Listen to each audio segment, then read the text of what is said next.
Hello hello hello, नमस्कार नमस्कार नमस्कार भाई लोग। तो स्वागत है आप सभी का आज के इस छोटे से लेक्चर में। तो भाई लोग, क्या हालचाल। मैं उम्मीद करता हूँ आप सभी लोग स्वस्थ होंगे, मस्त होंगे और आपकी पढ़ाई भी चल रही होगी एकदम मस्त। तो भाई लोग, आज के इस छोटे से वीडियो में हम लोग पढ़ने वाले हैं मोललता के बारे में, जिसे आप इंग्लिश में मोलैलिटी कहते हैं। ठीक, तो इसमें हम मोललता का जो है वो पूरा परिभाषा, पूरा उसका फार्मूला, सब कुछ उसके एग्जाम्पल वगैरह देखने वाले हैं। तो छोटा सा वीडियो होने वाला है और मान लेते हैं इस वीडियो में मैं पूरी चीज़ें आपको सिखा दूंगा। लगभग लगभग कोई भी पॉइंट मिस नहीं होगा और इतना चीज़ें आपको एकदम अच्छे से सॉलिड चीज़ें मिलने वाली हैं। तो लेक्चर पूरा देखिएगा। तो चलिए करते हैं स्टार्ट और बात करते हैं भैया मोललता की। तो जैसा कि आपको दो वर्ड आपके बिलियन चैप्टर में सॉल्यूशन में देखने को मिलता है, एक मोलरता, दूसरा मोललता। तो मोलरता के बारे में हमने वीडियो पहले भी बनाया है, लगभग 20 मिनट का वीडियो हो, उसमें हमने मोलरता पे पूरा पूरा परिभाषा, पूरा फार्मूला, उसका शॉर्टकट और उस पे न्यूमेरिकल करने का भी शॉर्टकट बता दिया है कि कैसे न्यूमेरिकल करना है, न्यूमेरिकल करके भी दिखा दिया है।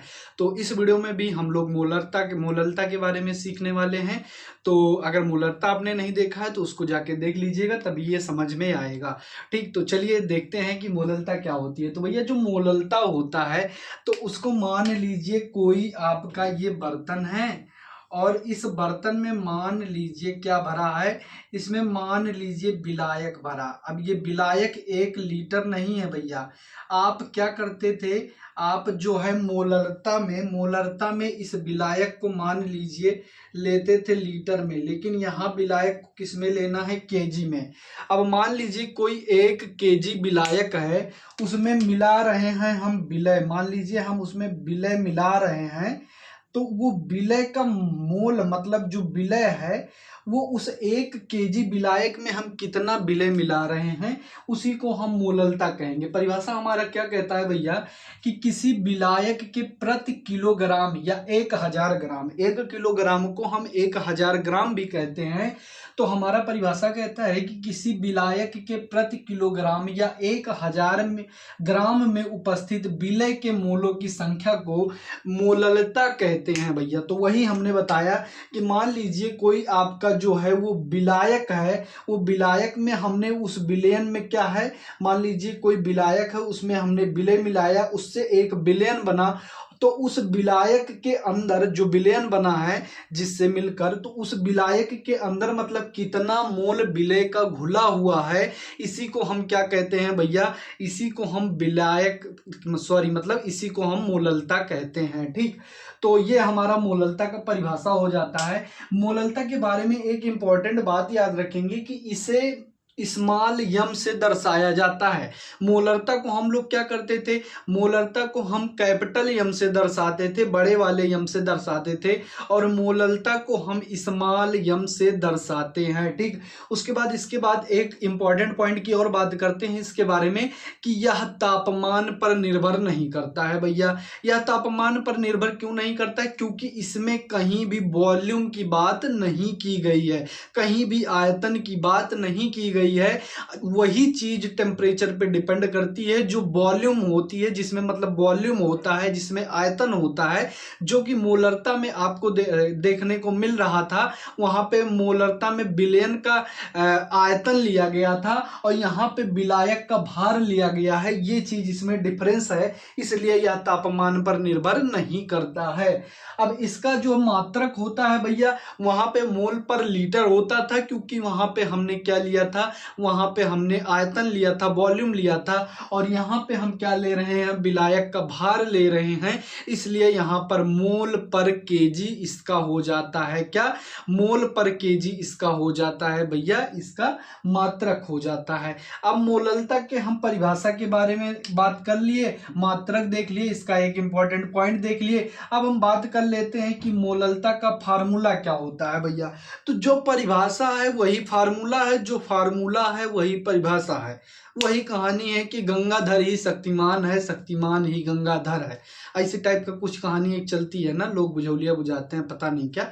तो वैसे समझिए, तो विलय के मोल मतलब जो विलय के मोल हैं उसी को हम डिवाइड कर दें अगर विलायक के भार से, तो हमारे विलयन का मोललता आ जाता है भैया। लेकिन याद रहे उसमें आपको विलायक का भार केजी में लेना होता है, केजी में ना कि ग्राम में। इसमें विलायक का भार हम किस में लेते हैं भैया, केजी में लेते हैं, किलोग्राम में लेते हैं। और वहां पे जब हम मोलरता पढ़ रहे थे तो वहां पे हम क्या करते थे, जो विलयन का आयतन था उसको लीटर में ले रहे थे।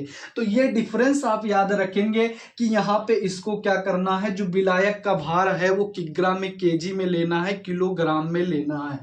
तो ये विलय का मोल बटे विलायक का भार केजी में ले लिया, तो इससे आपका मोललता निकल जाता है। इसी का शॉर्टकट होता है, ज्यादातर क्वेश्चन में आपको देखने को मिलेगा कि जो विलायक का भार होता है वो केजी में ना देकर आपको ग्राम में दे दिया जाता है। तो ग्राम के सिचुएशन में आपको 1000 से मल्टीप्लाई करना पड़ता है। उसके लिए हमने डायरेक्ट एक शॉर्टकट फार्मूला डेवलप कर लिया है, जिसे आप डायरेक्ट लगा के क्वेश्चन को सॉल्व कर सकते हैं, आपको कोई कन्वर्जन करने की जरूरत नहीं है। जैसे बात करते हैं यहाँ पे m is equal to W2/m2 multiply by 1000 by W1। यहाँ पे हमने W1 को मतलब ग्राम में लिया है। अब कहेंगे भैया ये W2/m2 1000 बाई W1 क्या है, ये चीजें हमें समझ में नहीं आ रही हैं। हमने आपको मोलरता के लेक्चर में बताया था कि एक नंबर शब्द जो है वो हम यूज करते हैं, एक नंबर किसके लिए यूज करते हैं, विलायक के लिए, और 2 नंबर हम यूज करते हैं किसके लिए, विलय के लिए। तो यहाँ पे जो 2 नंबर दिया गया है, W2 मतलब दिया गया है भैया ये विलायक का विलय का भार दिया गया है, और ये जो दिया गया है m2 जो दिया गया है, m2 जो होता है आपका विलय का अणुभार होता है, और जो W1 होता है यहाँ पे ये आपके विलायक का भार होता है। मतलब 1 नंबर विलायक के लिए, 2 नंबर विलय के लिए।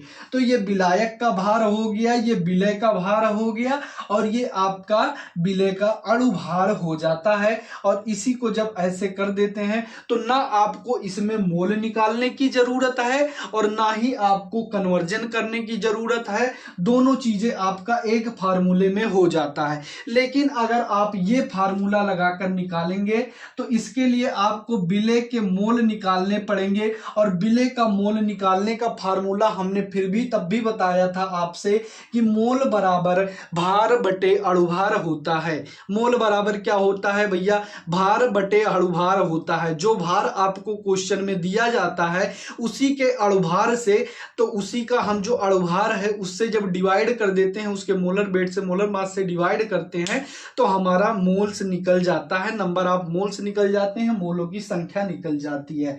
तो इस तरह से मोललता आपका खत्म होता है। तो अब मान लीजिए भैया कोई जो अब इसका एग्जांपल कैसे आप समझेंगे, गया है 2 केजी भार दिया गया है विलायक का, तो उसमें क्या घुला है, 1 मोल घुला है विलय, तो उसका मोलरता 2 डिवाइड बाई, मतलब 2 से हम डिवाइड कर देंगे 1 को, तो 0.5 आधा आपका आ जाता है। तो इस तरह से आपका मोलरता निकल जाता है। और ये एग्जांपल आप याद रखेंगे तो इतनी सारी चीजें मैं उम्मीद करता हूं आपको समझ में आया होगा। तो आप इसका अभी स्क्रीनशॉट ले लीजिएगा, मैं साइड हट जाऊंगा। तो अगर वीडियो अच्छा लगा हो तो वीडियो को एक प्यारा सा लाइक करना और चैनल को सब्सक्राइब कर लेना, ताकि आने वाला नेक्स्ट वीडियो फिर आपको ऐसे मिलता रहे।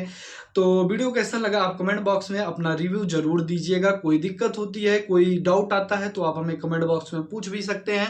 तो धन्यवाद दोस्तों, मिलते हैं अपने नेक्स्ट वीडियो में ऐसे ही छोटे से टॉपिक के साथ। तब तक के लिए बाय बाय, स्वस्थ रहें, मस्त रहें, नमस्कार।